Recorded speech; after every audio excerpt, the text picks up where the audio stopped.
퇴근길 골목에서 던져진 이혼 서류 한 장. 10년을 바친 한의원에서 쫓겨나던 그날, 저는 통장 잔액 32만 원과 낡은 가방 하나만 들고 서 있었습니다. 그런데 일주일 뒤 제 앞으로 날아온 문자 하나가 모든 걸 바꿔놨어요. 450억. 그 숫자의 정체를 알게 된 순간 시어머니의 얼굴이 새하얗게 질렸습니다. 이번 영상에서는 한의원 며느리로 10년간 착취당한 여자가 450억 상속녀로 돌아온 통쾌한 복수극을 들려드립니다. 시작하기 전에 구독과 좋아요, 알림 설정까지 꾹 눌러주세요. 여러분께 행운이 가득하길 바랍니다. 저는 정수아, 39살입니다. 그날 한의원 뒷문 옆 쓰레기 더미 앞에서 남편이 이혼 서류를 던졌을 때 저는 무릎이 먼저 꺾이는 걸 느꼈어요. 10년이었습니다. 결혼하고 10년 동안 새벽 5시에 일어나 한약을 다렸고 밤 11시까지 한의원 청소를 했어요. 시어머니 박명자는 그날도 진료실 문을 박차고 나오더니 제가 준비한 점심 도시락을 쓰레기통에 처박았습니다. 이딴 걸로 환자들 먹이려고 했어. 40개 반찬을 3시간 동안 만들었는데 단 3초 만에 버려졌어요. 남편 박진우는 옆에서 팔짱을 낀 채 저를 내려다봤습니다. 그의 눈에는 한 번도 미안함이 없었어요. 엄마 말이 맞아. 넌 이제 필요 없어. 그렇게 던진 말과 함께 이혼 협의서가 제 발밑에 떨어졌습니다. 재산 분할 항목에는 영원이라고 적혀 있었어요. 10년 동안 한의원 매출 30%를 제가 만든 한약이 차지했는데 연 매출 5억 중 1억 5천이 제 손에서 나온 거였습니다. 10년이면 15억인데 제가 받은 건 위자료 명목의 300만 원 뿐이었어요. 통장 잔액 32만 원. 한의원 기숙사에서 쫓겨나 도착한 곳은 고시원이었습니다. 3평도 안 되는 방, 창문도 없는 곳에서 휴대폰을 켰을 때 은행 앱에 뜬 숫자가 32만 원이었어요. 저는 한의사 면허가 있었습니다. 결혼 전에는 대학병원 한방과에서 일했고 월급이 450만 원이었어요. 그런데 결혼하자마자 시어머니가 우리 한의원에서 일하는 게 낫다고 했고 저는 순순히 따랐습니다. 급여는 나중에 준다고 했어요. 가족인데 무슨 월급이냐고 했고 저는 바보처럼 고개를 끄덕였습니다. 10년 동안 제 통장으로 들어온 돈은 단 한 푼도 없었어요. 생활비는 한도 30만 원짜리 가족 카드 하나였고 명절 선물 사면 한도가 터져서 남편한테 혼났습니다. 그날 밤 편의점 알바 공고를 보다가 문자 하나가 왔어요. 발신자는 모르는 번호였고 내용은 이상했습니다. 정수아 씨 외할아버지의 유산건으로 연락드립니다. 외할아버지요? 저는 외할아버지 얼굴도 본 적이 없었어요. 엄마가 20에 돌아가셨고 아빠는 외가 쪽 얘기를 한 번도 안 했거든요. 다음 날 만난 변호사 이건우는 30 후반의 날카로운 인상이었습니다. 그가 건넨 서류 첫 장에 적힌 이름을 보는 순간 저는 숨이 멎었어요. 정한국 회장. 대한제약 설립자이자 전 회장이었던 정한국, 그분이 제 외할아버지라고 했습니다. 변호사가 두 번째 서류를 밀었어요. 유언장이었습니다. 외손녀 정수아에게 대한제약 지분 30%와 한약 특허권 전부를 상속한다. 손이 떨렸습니다. 지분 30%요? 대한제약은 코스피 상장사였어요.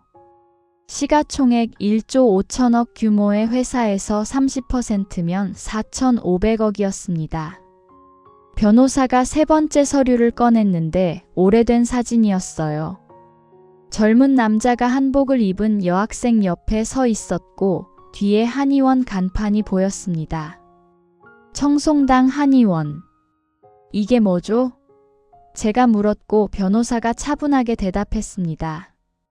35년 전 박명자 씨는 정한국 회장 밑에서 수습 한의사로 일했습니다. 그리고 정수아 씨 어머니를 질투해서 내쫓은 장본인이에요. 머릿속이 하얘졌어요. 엄마가 20에 돌아가셨다고만 알았는데 그게 시어머니 때문이었다니요. 변호사가 넷째 서류를 펼쳤습니다. 박명자 씨가 정수아 씨를 며느리로 들인 건 우연이 아닙니다.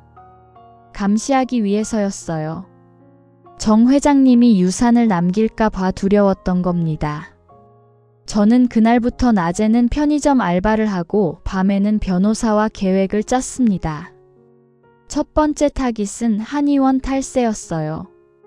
10년간 제가 만든 한약 매출을 전부 누락 신고했다는 증거가 있었습니다. 국세청 제보는 익명으로 들어갔고 일주일 뒤 한의원에 세무조사가 나갔다는 연락이 왔어요. 추징금 8억 원이었습니다. 그날 밤 예전 한의원 직원에게서 카톡이 왔습니다. 원장님이 난리 났대요. 며느리 때문이라고 소리를 질렀다고 했습니다. 저는 휴대폰 화면을 보며 입꼬리를 올렸어요. 두 번째는 노동청 진정이었습니다. 10년간 무급 노동에 대한 미지급 임금 청구였어요. 한의사 평균 연봉 5천만 원 기준으로 10년이면 5억, 거기에 야간 수당과 휴일 수당까지 합치니 총 12억 원이 나왔습니다. 사흘 뒤 박명자에게서 전화가 왔어요. 목소리가 떨리고 있었습니다. 수아야, 얘기 좀 하자. 저는 전화를 끊었습니다. 한 달 뒤 저는 대한제약 주주총회장에 들어섰습니다. 30% 지분을 가진 최대 주주로서요. 박명자와 박진우가 방청석에 앉아 있었어요. 그들은 제가 나타날 거라고는 상상도 못한 표정이었습니다. 저는 마이크를 잡고 단상에 섰어요. 안녕하십니까? 고 정한국 회장의 외손녀 정수아입니다. 오늘 이 자리에서 밝힐 것이 있습니다. 스크린에 한의원 장부가 떴습니다. 10년간 누락 신고한 매출 내역이 빼곡했어요. 그리고 제가 무급으로 일한 기록, 위조된 퇴직금 수령 확인서까지. 박명자가 벌떡 일어나 소리쳤습니다. 저건 거짓말이야. 하지만 그녀의 목소리는 떨리고 있었어요.